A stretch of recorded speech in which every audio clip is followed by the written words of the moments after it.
I went to Orlando Megacon this past weekend and I bought a few comics. Well, maybe more than a few.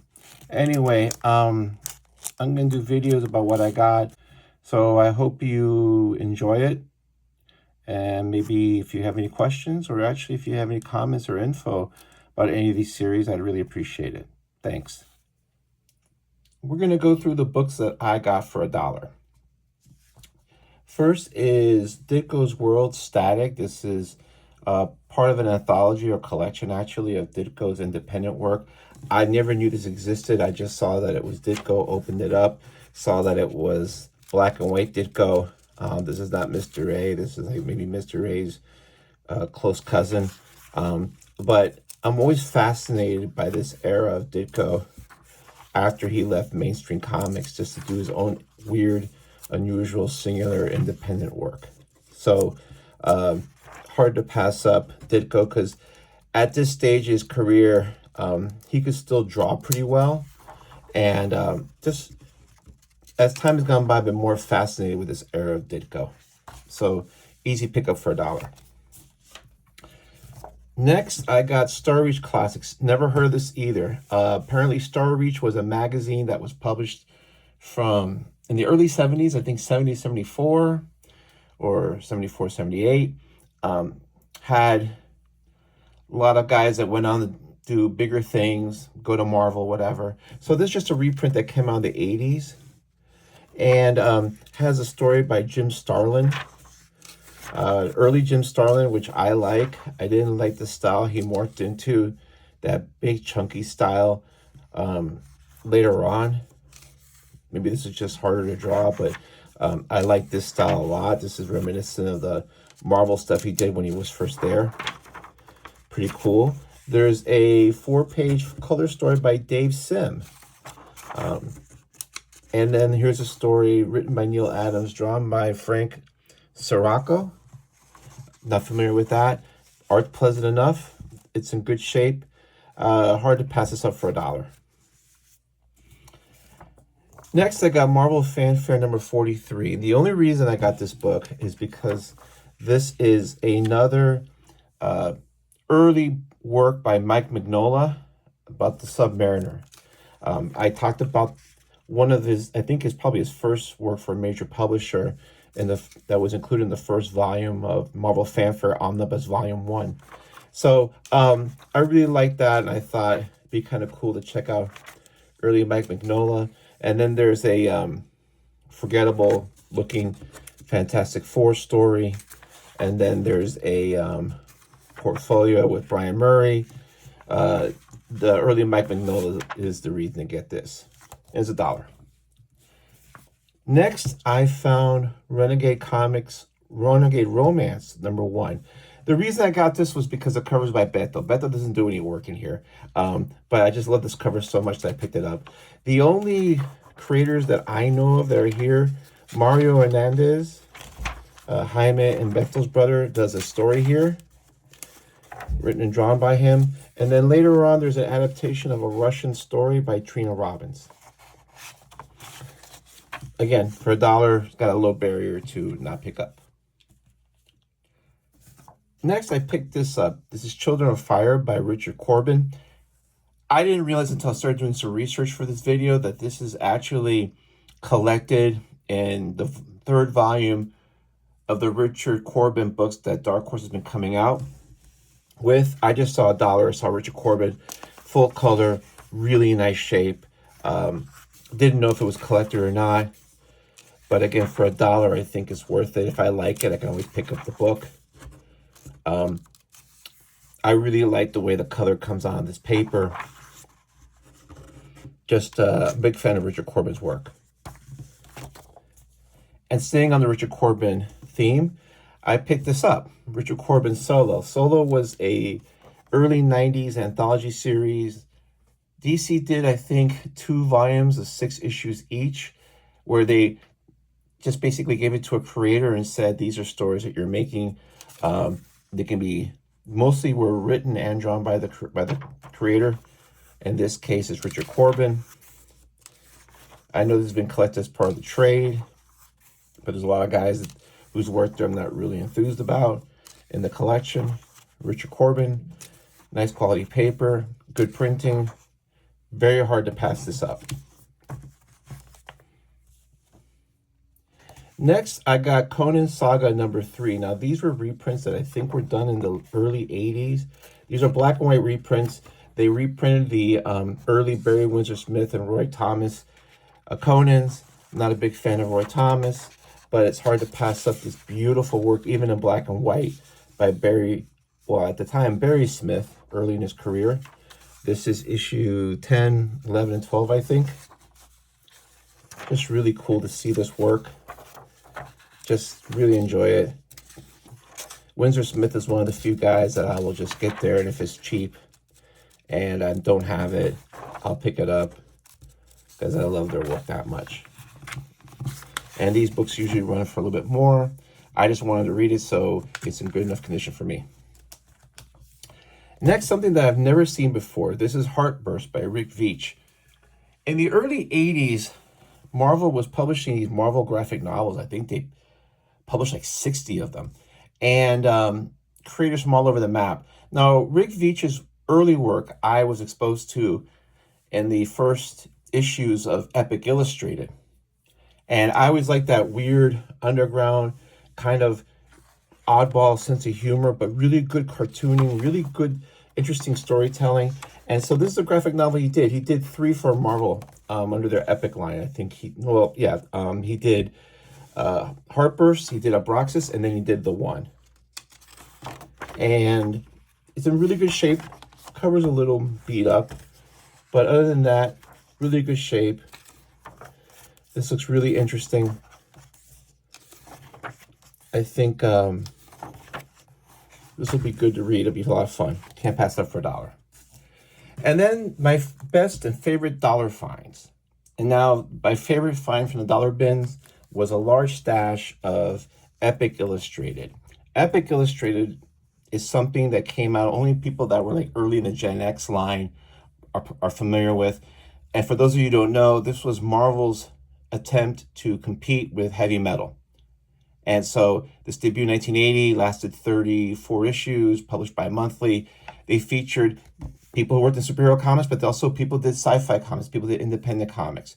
This is a cover by Neil Adams. This is a cover by Mike Kaluta. It's beautiful work. He was a contemporary of Barry Windsor Smith as well.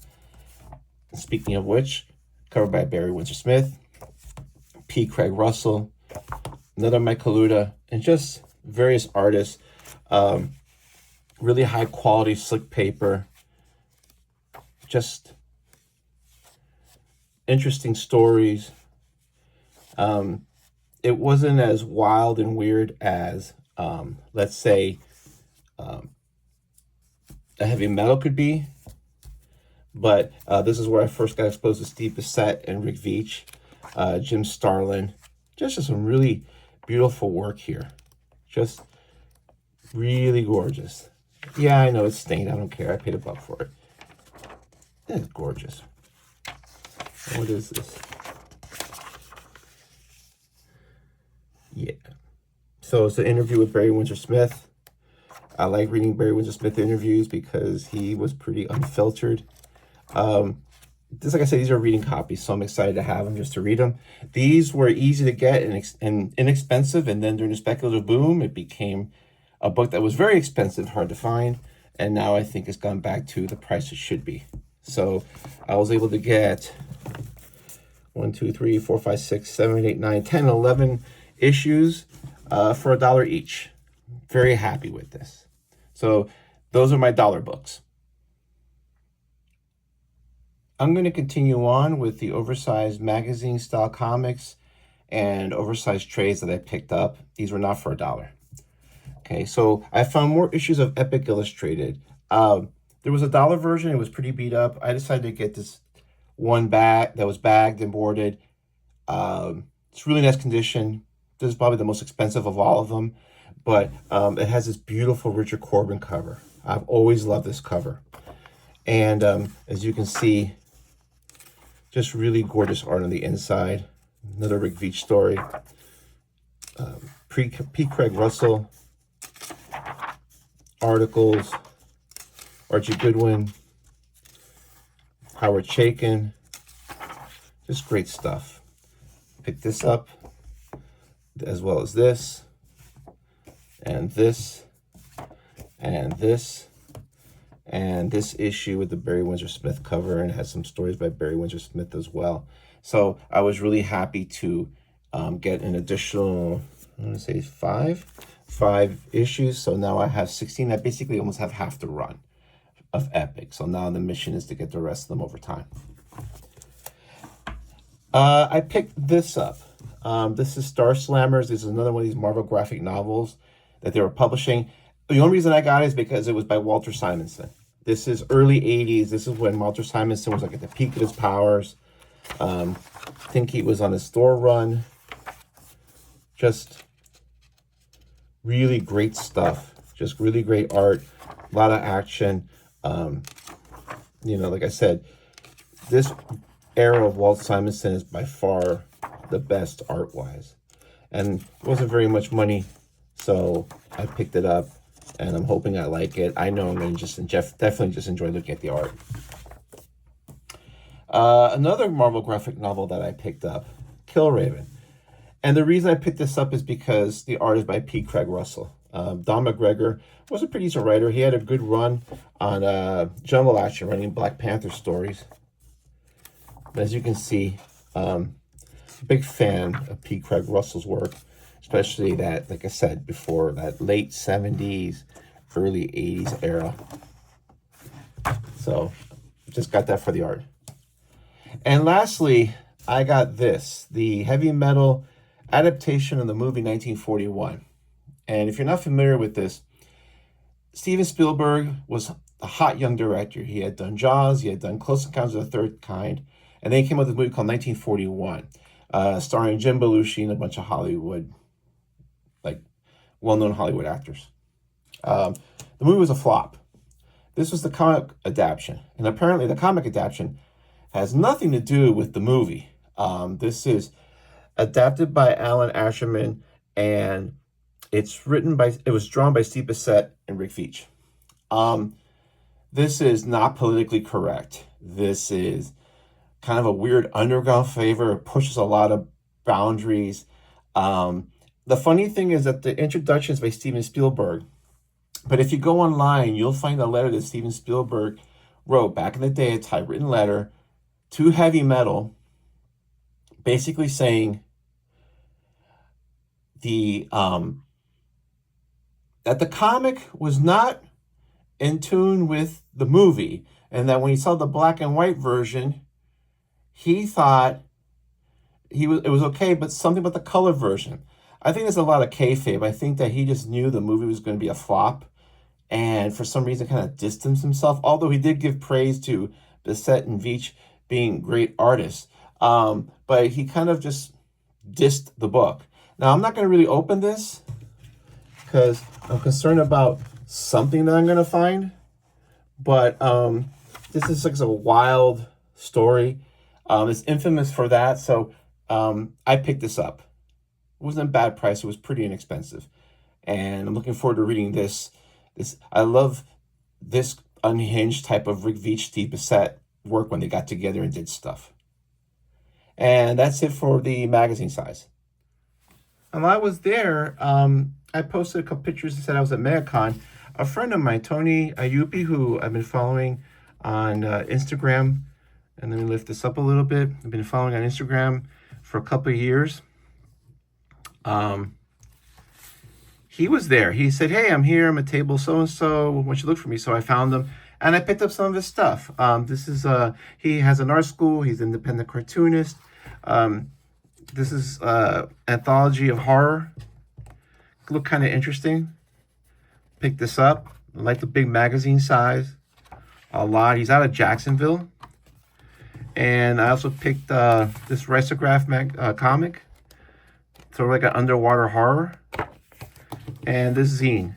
Really cool guy. It was nice meeting somebody. And it was just kind of ironic that at Megacon I actually got to meet somebody that's doing independent kind of work. But it was a nice change of pace, and he was a really good guy. And it's always nice to meet people in person that you vibe with online, and then you meet with in person, you still vibe with them. It's always just nice. So Tony's a great guy. Next are the books that I bought, just like bound books. First was The Downsized by Matt Howarth. I've heard of Matt Howarth. I think Colin Blanchett, the publisher of Canon or the co-publisher of Canon and Die With Your Mask On, mentioned him one time. This is from Madhouse Press, 2011. I don't know if it's any good. I'm gonna read it. It was $2, hard to beat. Then I bought this, Julio's Day by Gilbert Hernandez. I have a feeling that this is the same copy of Julio's Day that was at that same vendor when I went to Megacon last year, didn't pick up. I really wasn't into Gilbert then, but over time, I've really come to appreciate Gilbert's work. So I'm looking forward to reading this. This was $8. This is the second printing, excuse me, brand new. I went by Kyle Higgins' booth at Artist Alley. Kyle Higgins is a writer that I like, and I remember that he was he's done Power Ranger stuff, and he was actually doing Ultraman, and Marvel talked about Ultraman. We're going to do Ultraman, and then they had him do the book, and they didn't promote the book, were shit, and then they had to cancel the series early, had to wrap it up early. Bad taste in his mouth. He was telling us this story about how Marvel just basically didn't promote the book, and then they didn't promote the book. They said, oh, it's not selling. And it's like, well, it's not selling because you didn't promote it. So he just started doing his own work. I don't really read superhero stuff. I got this more to support Kyle Higgins. You know, let's see if I like it.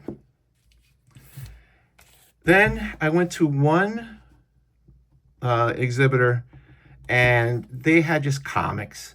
But I went to one box that had trades. None of these trades were appealing to me at all. And I kept going back. And the last book at the end of this long box was this, Ethel and Ernest by Raymond Briggs. Now, I know about this book only because my friend Richard Hine from England told me about it. Raymond Briggs apparently is famous for doing Christmas stories, children's stories, but this is a non-fictional, serious story, and I just picked it up. I thought at first the price was a little bit high, but then this is the American hardcover version, not easy to find, and for what I paid, it was pretty decent price. And anyway, what was funny was that Richard had said he thought I liked it, and then when I posted it, Colin said, this is one of the best comics ever made. I think you'll like it. So I'm really excited to read this, and I want to thank Richard for mentioning it to me. And lastly, I picked up Akira Volume 1 of the recently released Akira volumes. Difference with this one, it's in hardcover, it's right to left. Has the intro, the color pages, and it has the Japanese sound effects. I've said before that Bat manga was my gateway drug into manga. And if we're going to go around that type of analogy, if Bat manga was my gateway drug, Akira is when I lined the track and shot up smack. I read Akira. I've seen the anime. I'm sorry, I saw it once. And everybody's seen the anime, but a lot of people, for some reason, you ask me, oh, you've read the manga? And they go, no, I just seen the anime. But the manga really showed me what manga could be, what it could do, the potential of manga. And I really fell in love with this art form after reading Akira. So I did plan on buying all these eventually. The reason I got it was that it's normally $35. The guy had it brand new. He had a big comic bag sealed up, $20. So I'm gonna have this for my library just because how much the series means to me as far as my growth into appreciating things that were not superhero comics. And so if I can find good deals, I keep finding them. But I really like this a lot. So that's my bound books. So next is what I'm going to call, as the British would say, the naughty bits section. I found a box where they said adults only 18 plus, and usually I don't look for that stuff. I don't have anything against it, but comics that have a lot of, explicit material just aren't my thing. It's not a morality thing. It's not a judgment thing. It's just not my favorite medium for it, let's say. but I saw these but I did look through the box because sometimes what they'll say is adult only could be like Robert Crumb or underground stuff where it's, you know, not for kids. So I found these, and when I found these, this is issue 2 or 3, and this is issue 1, and I thought, oh great, I'm only one book away from the miniseries. But then this is volume 1, this is volume 2. I'm not going to open these because this is basically like if they told Gilbert Hernandez, do what you want, and he decided to do a hardcore gonzo adult film like you would have seen like around the turn of the last century. It's really pretty explicit. It's Gilbert, so it's drawn well, but it's pretty explicit. Not really my cup of tea, but I got them for $5 each, which is a good price. I didn't realize how explicit it was until actually after I got home. And got to the hotel room and started opening them up. But they do command a decent price, so $5 is a decent price. So I'm thinking, originally I was thinking about maybe getting the rest of the books for the miniseries, but I'm thinking maybe I'll just sell these, get my money back, and get something else. And then also from the Naughty Bits section is the complete and uncut quadrant. I've never heard of this. I don't know anything about this. I do know that the original issues, the 4-issue series, goes for a lot of money. Peter Sue was a Canadian cartoonist who never quite made it. I think he just got out of comics. The art is very good inside. Looks kind of airbrushed. It's explicit. Not really my cup of tea, but I got it for half price. I got it for like $15. This book goes for $30. So again, not sure if I'm going to keep it. I may sell it, but I thought it's interesting enough to get. It was a good price. And that is the end of the Naughty Bits section. This is an unusual purchase for me. I'm not trying to like worm my way out of it because I knew it was explicit, but like I said, not necessarily my cup of tea. It's not like I look for this stuff, but I got it anyway. Whenever we leave Megacon for a second year in a row, we stop by a store called the Book Exchange. So it has its used books and its comics, new and used comics, up in North Palm Beach. So we decided to stop there, and the policy there is if it's priced, that's the price. If it's not priced, it's half off whatever it was the book price is. So I went there and I found this. Now I know the cover's bent and all that, but it was $10. But I think I have 2 or 3 of these issues. I'm missing one of them, but I can actually just get the whole trade. And I love this era of Bill Sienkiewicz, sort of after he left New Mutants, where he was just really pushing the envelope on a lot of things. And I love the work that he was doing in the for the independent type of comics. Just really dig this. Just could really just go out and just start like doing all sorts of stuff. I'm a big Sienkiewicz fan. So I was able to get this. So I'm looking forward to reading that. And lastly, something that I looked at when I was there a year ago. This is Moebius 6, Pharogenesia. Epic, besides publishing a bunch of the other books, published 9 of these volumes of Moebius's work. A lot of the coloring and all that were done by contemporary artists at the time. This is under the Epic line. This was the most expensive thing I bought. I will say, though, it was cheaper buying it there than it was buying it through eBay, even if it was the lower price, but if you had the shipping, it was still cheaper. But this book, they had others, and I think they were priced during the speculative boom because they're kind of high. This one was actually a good price, but the condition of this book is great. It just looks brand new. And I'm going to lift it a little bit to kind of kill that glare. Production is great. Art is great. I'm a big Moebius fan, and I love his work in color. Big fan of it. These books are hard to find, and I'm of the belief that these books, well, this is just gorgeous. Look at that. Look at that.